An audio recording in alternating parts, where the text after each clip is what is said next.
What you're witnessing isn't Hollywood.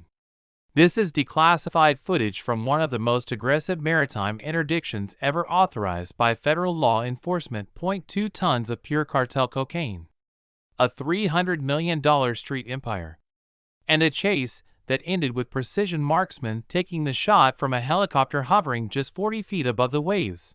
Before we dive into what really happened out there, I need to ask you something. Have you ever wondered how the FBI actually tracks these cartels across thousands of miles of open ocean? Drop a comment right now. I read every single one.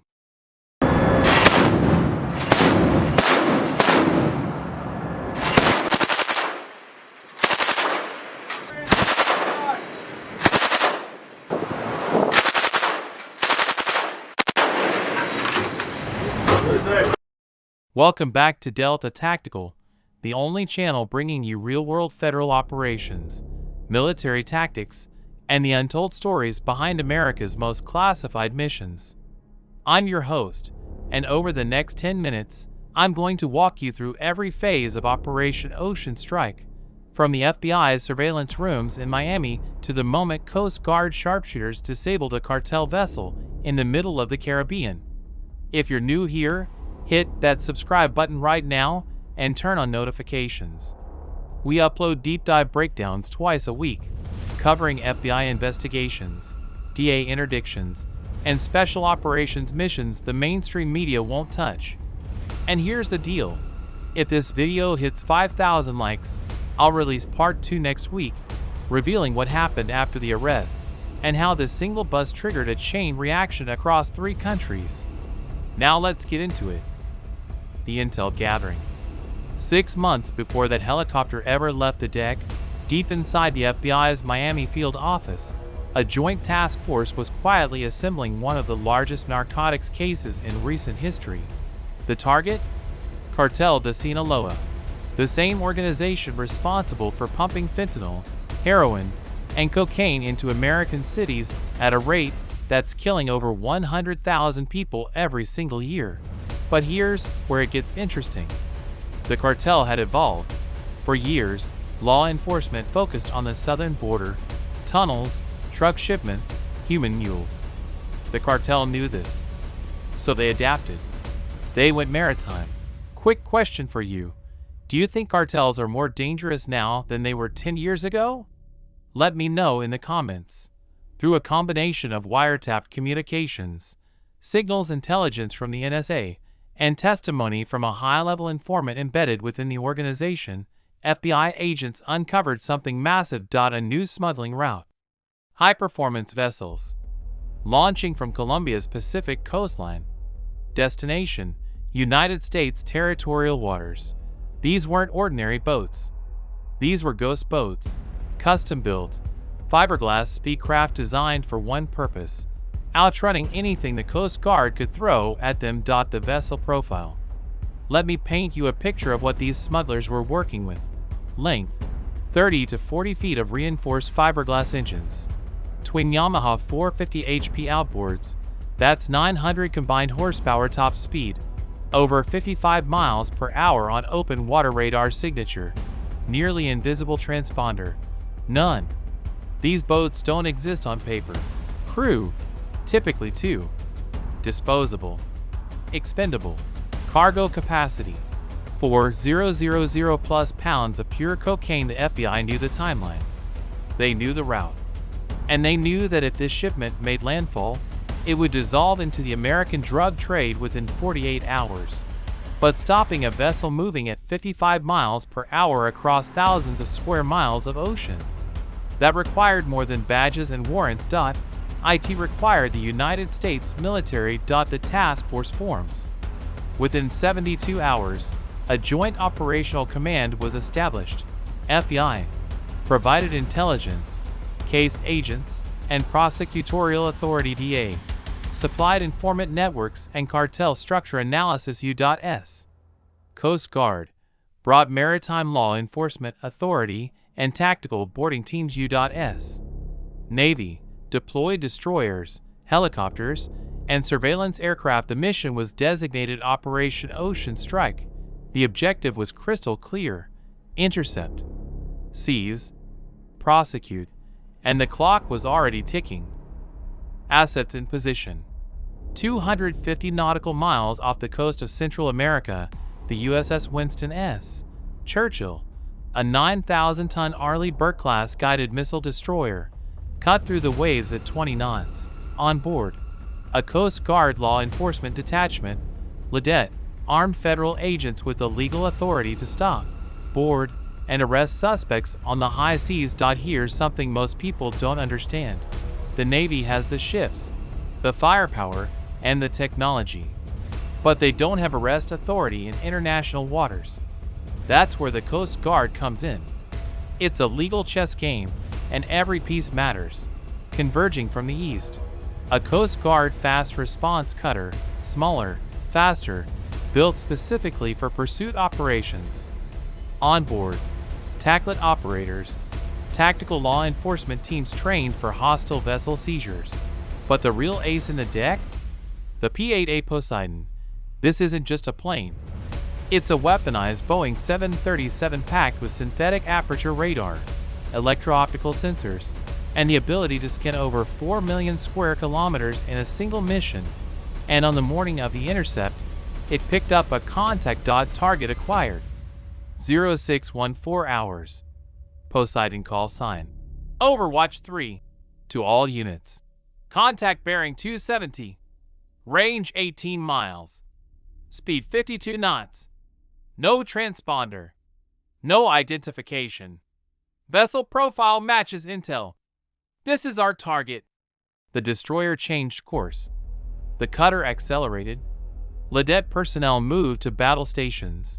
The smugglers had no idea they'd just been locked into the crosshairs of a billion-dollar weapons system. Here's my question for you. If you were on that boat and saw a US warship on the horizon, would you stop or run? Honest answers only. Drop them below. At dawn, lookouts on the cutter confirmed visual contact. A white, low-profile speedboat. Twin outboards screaming. No flag. No lights. Exactly what the FBI said would be there. Unidentified vessel, this is the United States Coast Guard. Cut your engines and prepare to be boarded. No response. The smugglers looked back at the American ships closing in, and they made their choice. They ran. The chase. Both throttles slammed open. Water exploded from the stern. The hull lifted, planing across the surface at 55 mph. The Coast Guard launched their over-the-horizon (OTH) interceptor boat, a 26-foot armored pursuit craft carrying a tactical team, weapons ready, helmets locked. The chase was on. Open ocean. No backup for 200 miles. The smugglers zigzagged violently, throwing walls of spray into the air, trying desperately to break the pursuit angle. But then the sound changed. From the deck of the USS Winston, the MH-60 Seahawk lifted off, rotor blades hammering the air, closing the gap in under 3 minutes. The smugglers looked up, and for the first time, they understood what they were up against. Inside that helicopter was a team most people have never heard of. HITRON, the Coast Guard's helicopter interdiction tactical squadron. These are the best maritime sharpshooters in the world. Trained for one mission: disable fleeing vessels using precision rifle fire. Their weapon of choice? A .50 caliber precision rifle. Their target? Not the crew. The engines. The Seahawk descended to 40 feet. Rotor wash flattened the ocean into mist. The marksman stabilized, compensating for wind, speed, and the violent rocking of both aircraft and target. The smugglers panicked. One started hurling cocaine bricks overboard. Plastic-wrapped packages worth $50,000 each, splashing into the depths. Millions of dollars sinking into the abyss. But the boat kept running. Shooter, you are cleared hot. Disable only. Engines only. 3 controlled shots. The first round punched through the starboard outboard. Sparks erupted. Smoke poured from the cowling. The engine seized, propeller grinding to a violent halt. The second shot destroyed the port engine. Total mechanical failure. The speedboat lurched sideways, skipping across its own wake before dying in the water. Dead stop. Chase over. The Taclet team was on board within 90 seconds. Two smugglers, exhausted and terrified, surrendered immediately. No weapons. No fight left. But the cargo? For 1,475 pounds. Over 2.2 tons of high-purity cocaine. Every single brick was photographed. Weighed. Tagged. Digital chain of custody initiated. This wasn't just evidence, it was intelligence. Phones were seized. Encrypted apps cracked. Contact lists extracted. Within hours, analysts were building link charts connecting this vessel to distribution cells in Los Angeles, Houston, and Miami. The suspects were read their Miranda rights and transferred to federal custody. They're currently serving sentences of 15 years to life. The ghost boat, unregistered, shot through, and now a maritime hazard, was scuttled on site. A shaped charge placed on the hull. One muffled explosion. The vessel slipped beneath the waves. Before we wrap up, quick question. Do you think these smugglers deserve life sentences? Or should there be lighter penalties for low-level couriers? This is a real debate in drug policy. Let's talk about it in the comments. So what does a bust like this actually accomplish? On paper, 2 tons of cocaine, 2 arrests. Another stat for the press release. But here's what really happened. 6.8 million individual doses prevented from hitting American streets. $300 million in cartel revenue evaporated overnight. 17 follow-up arrests triggered by intel from the seized phones. 3 cartel safe houses raided in Guatemala and Mexico. 2 financial networks disrupted, freezing over $12 million in illicit funds. This wasn't just a bust. It was a cascade. Every seizure generates intelligence. Every arrest creates pressure. Every disrupted shipment forces the cartel to adapt, which creates new vulnerabilities. This is how you dismantle a transnational criminal organization, one operation at a time, one link at a time. And here's the part that never makes the news: the hundreds of federal agents, military personnel, and analysts who spent months making this happen. No medals. No headlines. Just the mission. If you made it this far, thank you. Seriously. Operations like Ocean Strike represent thousands of hours of work by people who will never get public recognition. But their work saves lives. And stories like this need to be told. Here's what I need from you. Smash that like button if you want part 2. I'll cover what happened to the cartel after this buzz. Subscribe to Delta Tactical and hit the notification bell.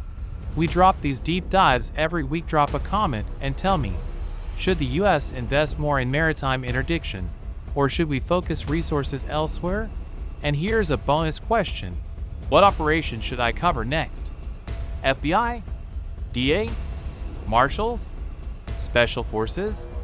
You tell me. Thanks for watching. Stay sharp. Stay curious. This is Delta Tactical. I'll see you in the next one.